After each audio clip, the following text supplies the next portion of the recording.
એક મહિના અગાઉ મેં પ્રેસ કોન્ફરન્સ કરીને પૂરા પુરાવા સાથે જાહેર કર્યું હતું કે મનરેગા કૌભાંડ એ માત્ર બચુભાઈ ખાબડ એમના પુત્ર જ નહીં પણ એમના પણ ગુરુ, એમના મનરેગાના માસ્ટર માઇન્ડ હીરા જોટવાના પ્લાનિંગથી આ મોટું કૌભાંડ થયું છે. અને મેં ત્યારે પણ જાહેર કર્યું કે આ મનરેગા કૌભાંડમાં ભાજપ અને કોંગ્રેસના નેતાઓએ ભાઈ ભાઈ બનીને ભાગ બટાઈ કરી છે.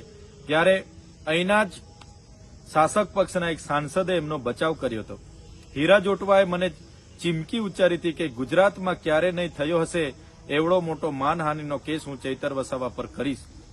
ત્યારે આજે ભરૂચ એસપીએ જે પ્રેસ કોન્ફરન્સ કરી, આજે હીરા જોટવા એના દીકરાની ધરપકડ કરી, એના પરથી સાબિત થાય છે કે હું સાચો હતો. અને બીજી સાચી હકીકત એવી છે, હીરા જોટવા 2017-18 દરમિયાન આ આદિવાસી વિસ્તારોમાં આવ્યા ત્યારે તમામ મનરેગાની કામગીરી પંચાયતને અમલીકરણ બનાવીને કરવામાં આવતી હતી.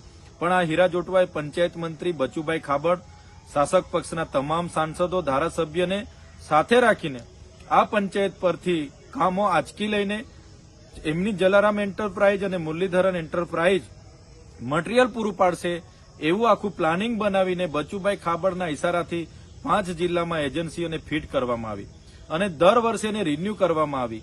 અને આ એજન્સીએ અને એના કોંગ્રેસના અને ભાજપના નેતાઓ બધા જ સાથે મળીને ક્યાંય પણ આ એજન્સીએ એક પણ ગાડી રેતી, કપચી, સિમેન્ટ, સળિયા નાખ્યા વગર બધા જ ભાજપ કોંગ્રેસના નેતાઓ સાથે મળીને આ બોગસ બિલો મૂકીને રોયલ્ટી કે જીએસટી વગર બોગસ બિલો મૂકીને કરોડો રૂપિયા સરકારી નાણાં એમણે સેરવી લીધા છે.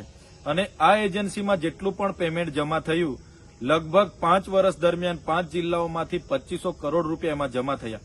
તેમાંથી અમુક નાણાં આ હીરાભાઈ જોટવા પોતે જ એના પ્રોપ્રાઇટર હતા, માત્ર કાગળ પર બીજાને પ્રોપ્રાઇટર દર્શાવતા હતા.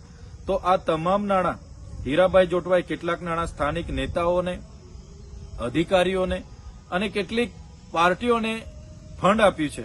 અને બીજા જેટલા પણ મોટા નાણાં હતા એ હીરાભાઈ જોટવા, એમના પુત્ર દિગ્વિજય જોટવા, અભય જોટવા જ્યારે લંડનમાં ભણીએ છે એમ કરીને ત્યાં રહેતા હતા, તમામ નાણાં અહીંથી વિદેશમાં એમણે હવાલાના પેટે મોકલાવેલા છે. અને વિદેશમાં એક કંપનીમાં એમણે ખૂબ મોટું રોકાણ કર્યું છે. એમને ખબર હતી આજે નહીં તો કાલે કૌભાંડ કદાચ બહાર નીકળે તો આપણે વિદેશમાં જઈને પણ સેફ થઈ જઈશું. ત્યારે મારે સરકારશ્રીને વિનંતી છે, તમે આમાં સીબીઆઈ, ઈડી અને જીએસટી વિભાગને પણ જોડો. માત્ર એસઆઈટી બનાવીને તપાસ ચાલવા દેવાશે નહીં, કેમ કે જો સઘન તપાસ થાય તો અહીંના કેટલાક સાંસદો, મંત્રીઓ અને કેટલાક કોંગ્રેસના દિગ્ગજ નેતાઓ પણ આમાં બહાર આવે એવા છે. કેટલાક નામો બહાર આવે એવા છે, અધિકારીઓના નામો પણ બહાર આવે એવા છે. એમાં ટીડીઓથી લઈને નિયામક સુધીના નામો બહાર આવે એવા છે. એટલે એસઆઈટીને આ લોકો નિષ્પક્ષ તપાસ કરવા દેશે એવું મને લાગતું નથી. એટલે સીબીઆઈ તપાસ થાય, એની સાથે ઈડી, જીએસટી વિભાગ પણ જોડાય અને હવાલાના પેટે જે રકમ બહાર ગઈ છે એને પણ પાછી લાવવામાં આવે એવી અમે સરકારમાં માંગ કરીએ છીએ.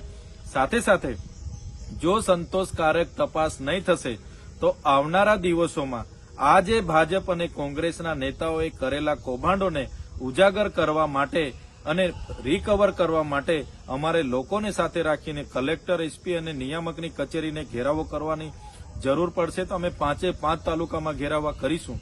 એટલે સરકારને જરૂર જણાશે તો અમે તમામ લોકોને સાથે લઈને ગાંધીનગર ખાતે પણ અમે ઘેરાવા કરીશું. એટલે સરકારને નમ્ર અપીલ છે, તાત્કાલિક ધોરણે આમણે એજન્સીમાં જમા થયેલા નાણાં ક્યાં ક્યાં વાપરેલા છે, વિદેશમાં કયા હવાલે મોકલેલા છે અને કયા નેતાઓ, કઈ પાર્ટી અને કયા અધિકારીઓને એ નાણાં ચૂકવેલા છે, તમામની તપાસ થાય, રિકવર થાય અને એ નાણાંનો ફરી અહીંના ગામોમાં વિકાસમાં ઉપયોગ થાય એવી મારી માંગણી છે.